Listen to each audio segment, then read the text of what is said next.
Hey everybody, Hans Hernke here. Welcome back to my channel. Today I'm hanging out in my car with a very special friend all the way from the UK. I've been in several films with this guy. Always a pleasure working with him. My friend, J.P. Gates, Mr. Actor. J.P., how are you, my friend? Buenas tardes. ¿Cómo estás? Me gustaría LA. He's from the UK, and he's speaking an entirely different language. JP, what do you got to say about that? Me encantaría trabajar contigo. Right. Well, let's get down to brass. Sorry about that, guys. You know, I just decided to play. I'm trying to practice my Spanish, but unfortunately, I'm failing miserably. So, and we just had Mexican food. We did indeed. Too. Yes, yeah, we had a little nice Mexican lunch, and I thought this would be a perfect opportunity to do a quick little impromptu interview with you, since I do a lot of interviews for my channel.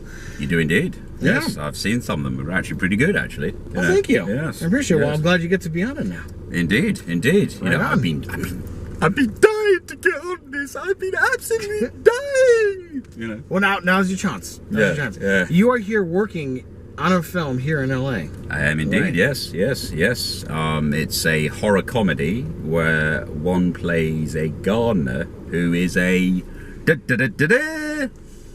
serial killer. Serial killer. Yes. When does that come out? Next year?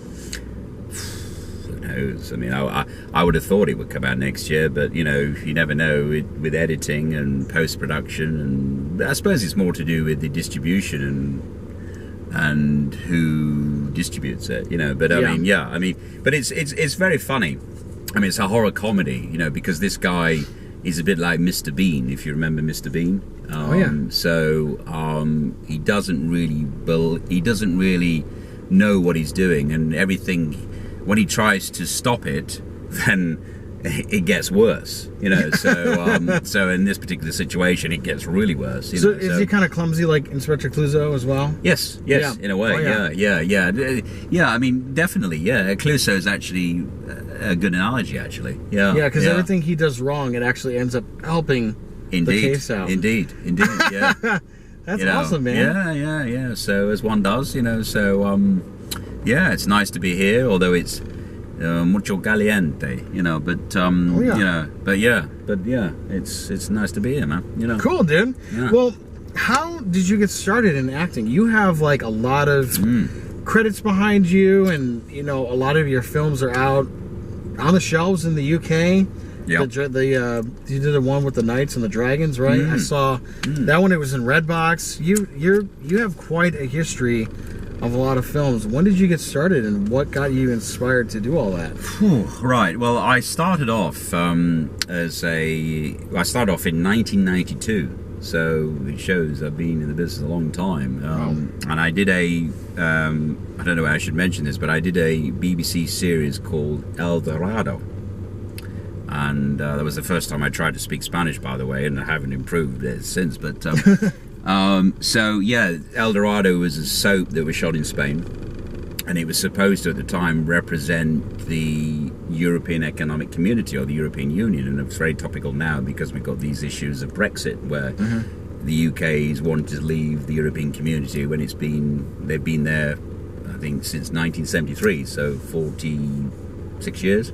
Anyway, so I did that when I was a kid, but I really wanted to be a professional soccer player. That's what I wanted to be. And acting really, it came to me by chance, really. You know, I got an injury, but I was very hyperactive, and the agent at the time suggested that I go into entertainment. So I got this gig on El Dorado. The show, unfortunately, only lasted a year. And then from then, I've been working in independent films. Holy cow. So yeah.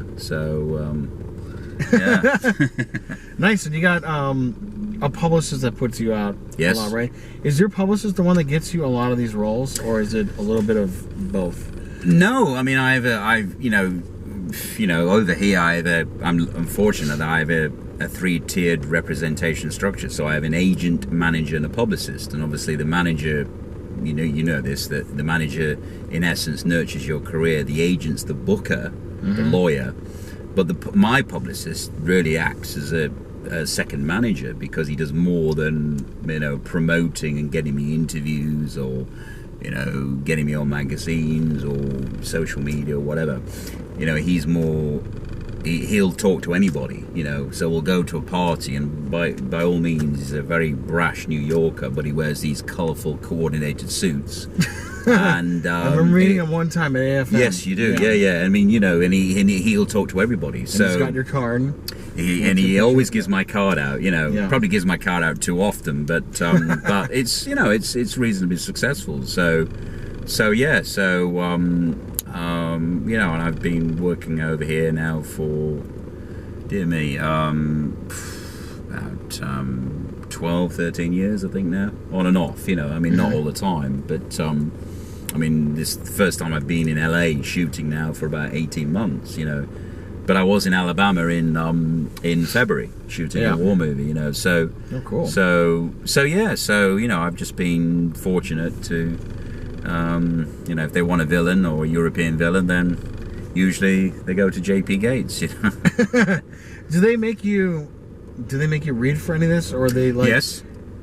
I mean, excuse me. What I do is I'll do a self tape. Okay.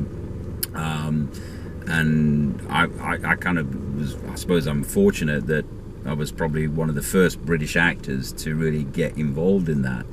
Because I much, having worked in TV and film, I much prefer the dynamic of self-taping than turning up, doing an audition in front of, a live audience, which is, right. Of course, your casting director, producer, director, etc. Holy cow! Holy and then cow. sometimes it's just a direct booking based off your work history. Yeah, it's.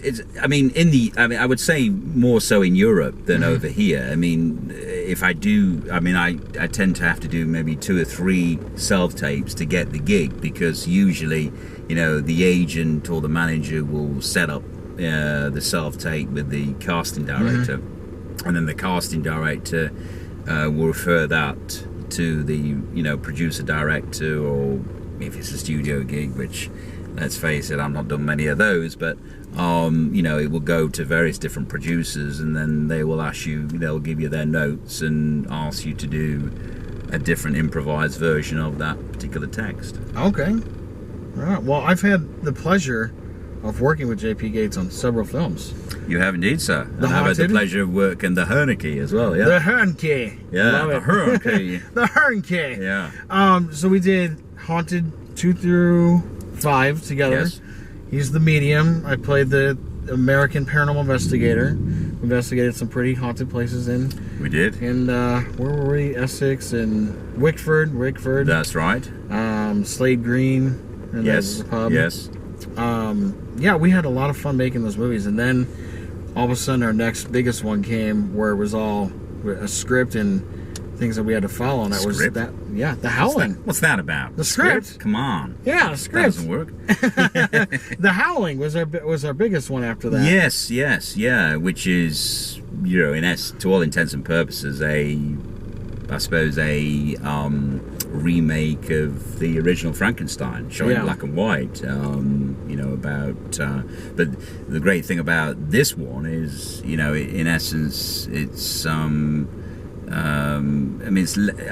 we've got multiple monsters in this one, as opposed to the original, where you just had the Frankenstein monster. We've got multiples. Yeah. So, but anyway, That was fun. That was a lot of fun. Up in oh my god, where were we again? yeah, we were in a place called. We were outside. Funny enough, we were in an American air base. Yeah, Called Bentwaters. Bentwaters. Yeah, up in, and but what was Ipswich. Ipswich, that's Yeah, right. yeah. Ipswich, and we were there for so many weeks. Yeah, and- that's right. It was fun though, wasn't it?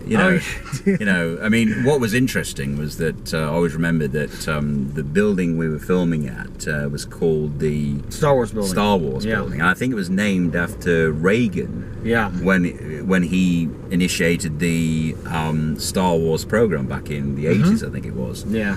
And what was interesting is that all radio signals were impervious once you got into that building.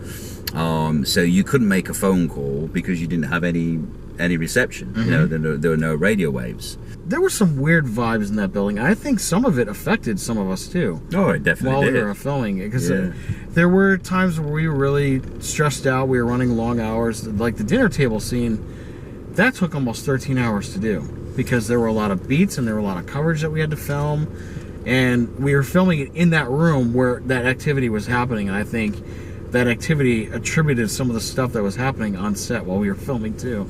Yeah, well, I mean, when you think about it, I mean, back in the Cold War, which obviously that airbase was primarily used for, I mean, it wouldn't surprise me that building, because there were no radio signals in or out, it wouldn't surprise me if, you know, some people from the enemy, which in this case was the Russians back in the Cold War, were probably tortured in that building. You never know. I mean, you know, because, you know, I was sleeping. If you remember, I was actually sleeping in that building. Yeah. And my sleep patterns were, and I'm a very heavy sleeper, and my sleep patterns were very varied. I was always waking up early in the morning, you know, either using the toilet or whatever. And remember our Italian sound recordist, he had a predilection to sleepwalk. He was always sleepwalking across the building. But he said that he never did it prior to being in that building. So, you know. He was sleepwalking in that building? He was sleepwalking, yeah. So, and he never did it before he started sleeping? That's what he said. But whether he's using that to prolong the agony, so to speak, I don't know. But, you know, but yeah, that's what he said. But yeah, there was a strange vibe there. There really was. Yeah. But I definitely felt it, and so did Elizabeth too. And yes, it was weird after she left. Like the mood just definitely changed a while, and we're like, where did the hell go? We all miss her. Yeah, no, absolutely. I mean, she was great. I mean, I really enjoyed obviously working with yourself because I'd worked with you before. And as far as Elizabeth was concerned, you know, it was great working with her because she was playing my wife. You know, he was desperately, you know, because I was playing Dr. Frankenstein, and he was desperately searching to try and find this perfect formula that will give I suppose, it's the secret of eternal life. So on him, it works for 12 hours, where other members of his family only works for a matter of minutes, and particularly his wife. So it's actually quite a sad love story, really, between you know, him and his wife. And it was great working with her, you know. Yeah, so, that scene made us cry when you got. Yeah, absolutely. Yeah, I think we were going as well, you know, at in one or two of those takes, you know. So, but no, it was fun. You know? It was a lot of fun. Yeah. Okay, so we discussed The Howling. Yes. Now, Red Army Hooligans was our next one. Too. Red Army Hooligans, yeah. Tex-Mex. You were Tex-Mex, I remember. That's right. That, yeah. Legendary Tex-Mex. Legendary Tex-Mex, yeah. That was a fun film. I enjoyed doing that one with you, too. The poker stuff, the room that we filmed in looked very familiar from Haunted 5. Yes. The good old Slay Green Pub. Oh, yes, Slay Green Pub, yeah. Because you stayed there, didn't you? I'm sure you stayed around that area. I did. I stayed at a motel, or a travel lodge. 2 miles away from the pub. Mm-hmm. Remember when I got picked up and I didn't know where to go? Mm-hmm. I think Ian did that. He picked me up. I couldn't stay at that woman's house because of the death in the family, and I had nowhere to go. Yeah, and that's where I was like, well, I would just book the travel lodge, and then. Well, you do remember talking about that terrible occurrence where the landlady's sister or daughter passed away, or one of the two. I can't remember, but if you recall, we were supposed to shoot some of the football sequences because of what happened to, you know, the fact that they had a family bereavement, and understandably we couldn't film in that vicinity. So our location manager was desperately trying to find a solution to the problem. We ended up filming at because I think you'd left at that point. We ended up filming at a building site. Which, I mean, people will ask, well, how can you play soccer on a building site? But actually, it lended to the story because they were hooligans at the end of the day. They're not interested really in football. They're interested in creating as much violence as possible, you know. Yep. So yeah. Yeah, there was I was really bummed out that I didn't get to do the fight scene with you guys. Oh yeah. Because that's what Tex-Mex says. If you can't beat him, join him. And he just jumps in and he starts throwing punches. And I heard that was just absolutely the fights that you guys did staged was crazy. And some people actually did get hurt a little bit, right? Oh yeah. Well, if you remember Earl, who Mr. Earl. Yeah. I call him the Earl of Norwich. But Earl is actually as well as being an actor, he's a ex-professional boxer. Yeah. Had quite a few fights actually. It's pretty useful in his time. And I remember he was fighting, and sometimes if you're fighting somebody it's a bit of a mismatch, you end up overcompensating for them. And I think in this particular case, he took a few hits from this guy. Because this guy wasn't very experienced in doing fight sequences anyway. Yeah. And Earl came off, worse. But then again, he's come off worse recently with old Durso. But anyway, that's another story. Oh my God. Yeah. So we've discussed a lot of the past films that you've done, some memorable experiences that have happened on the films that we worked on. Mm-hmm.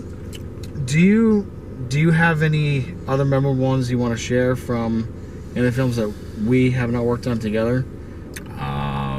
Yeah, I mean, I'll tell you, I did this film. It's called The Power, and it's all intents and purposes, it's a story about the occult. I've actually got a small part in it, but it's a really dark and standout film.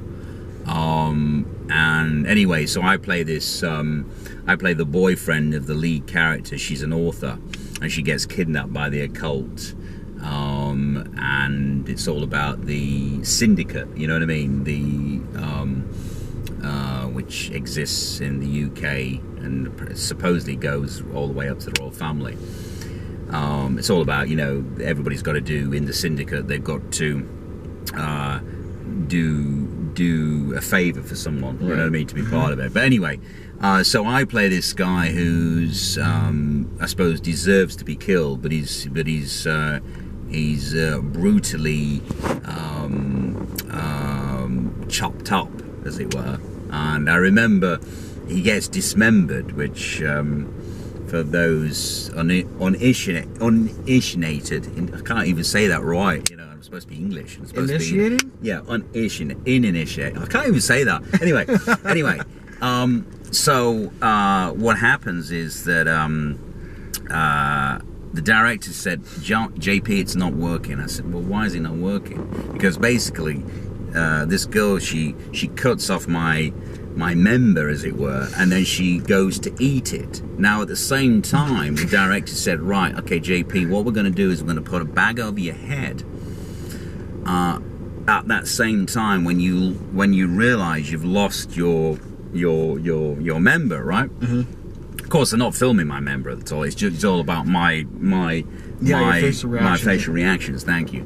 So anyway, and Earl, funny enough, was in this film. So Earl's behind me, and Earl was like a 20-stone gorilla, and all muscles. So of course, I'm doing my thing where obviously I'm, losing air and eventually being asphyxiated. 6 feet. See, I can't even say that either. I don't know. Thank you. Yeah. I got it completely wrong.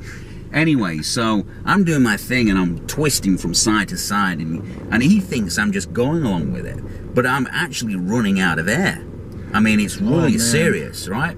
Because obviously with the bag that went over my head, it was like a plastic bag. There was no holes. Yeah.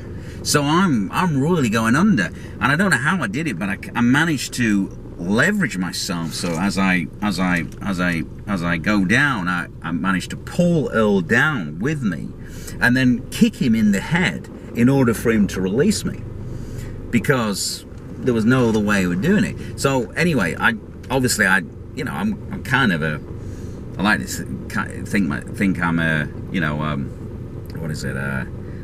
gentle guy, but I went straight up to the director and I said, listen, man, I said, what you did there was totally unprofessional.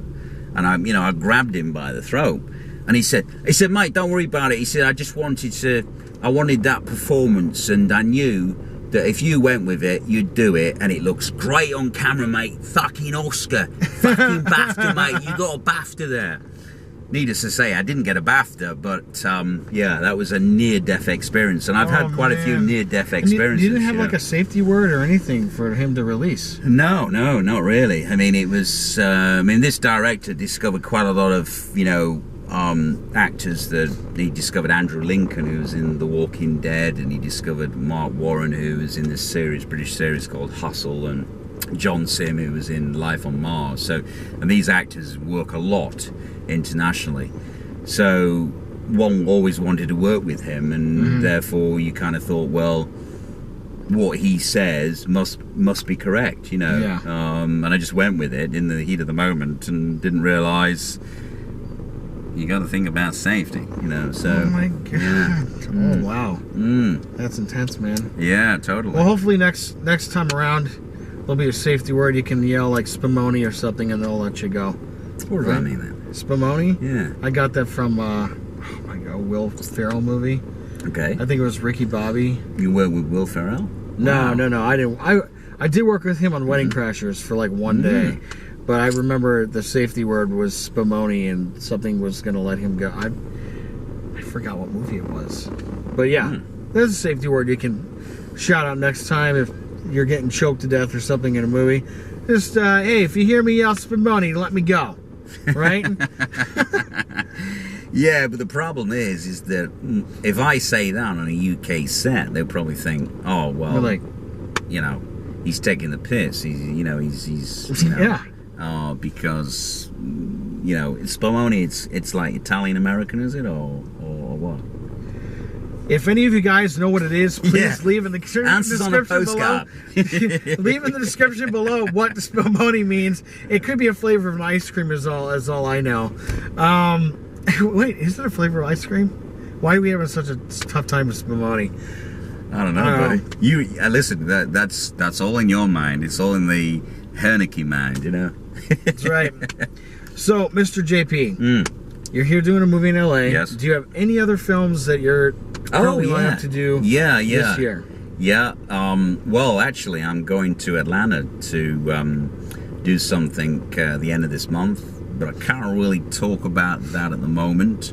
And then I've been continually playing Graham Greene for the BBC, and we've been doing that forever. We're up to the 7th episode, and just before Cannes Film Festival, we were shooting on Antibes, and this is the story where in the 1960s he'd had enough with living in the UK, so he bought a flat in Antibes, and it was also an excuse for him to have a whirlwind romance with French socialite Yvonne Cloetta. So yeah. Cool, dude. Yeah. Where can people see your work? Oh man, well, in the UK, all my films, I'm lucky that they go to the supermarkets, whether that be Tesco, Morrison's, Sainsbury's, Asda, and then after they go into the supermarkets, they go on Asda, iTunes, and I've got a movie out here. Well, we both got a movie out here at the moment, The Haunting of Borley Manor. That's right, The Haunting of Borley Manor. I have to watch that. I just picked up my DVD at Walmart. It's at Walmart. Go to your nearest Walmart and pick up The Haunting of Borley Manor. And if they don't have it there, order it online and pick it up to the closest one where they have it. So, yeah, check it out. JP, it's been awesome talking with you, man. It's been good seeing you, man. You too, man. Good seeing you. I hope to work with you again later this year. Absolutely. We got to do it, man. We got to do it. In fact, we got to talk about that, actually. Talk about another project. We need a little speaks over some lollipops. Yeah, indeed. Cool. That's all for now. Thank you for checking us out. If you're new to the channel, please subscribe, hit the notification button below, and please check out all of JP's work. There'll be links posted in the description below as well. Thank you so much for tuning in. This is Hans Hernke signing off, and JP Gates.